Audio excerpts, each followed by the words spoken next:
I don't have anything against BetterHelp and Talkspace and those other platforms, but if they don't work for you as an individual therapist, you don't have to do it. You don't have to sign up with those platforms. You can build your own, as Marsha has, and design it exactly the way you want it to work for you as well as for the client base you intend to serve. So if you have a therapy solution in mind, that an online therapy solution in mind, and it doesn't fit into any of the boxes that the major platforms provide, just know that you don't have to try to shoehorn yourself into that. You can create exactly what you think will benefit the people who you want to help.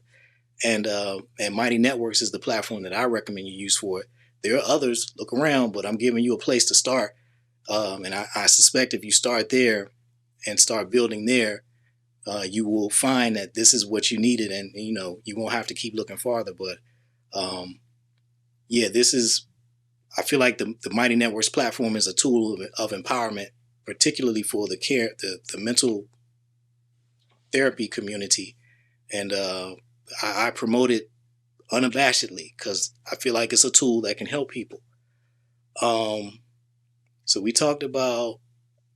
Well, can I say, so, one of the things that, especially during COVID, I can say from a licensure standpoint, a lot of states were allowing people who weren't licensed in that state to get an emergency license so they could see clients from that space. And one of the things you got to be mindful around is that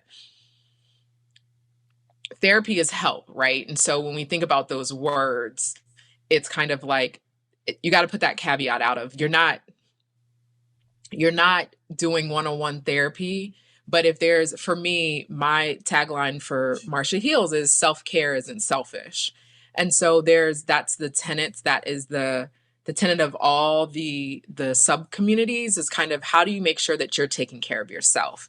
And so when in all the sessions that I've had with everybody within Marsha Heals, it really is a matter of what does self-care look like? And how is that informing the way you show up with your partner, your child, yourself?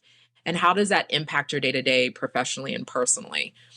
And how do you make sure that your mental health needs are taken care of? So just like your physical health. And so I know that may be like, well, it's therapy. And so then you have these stipulations of, well, am I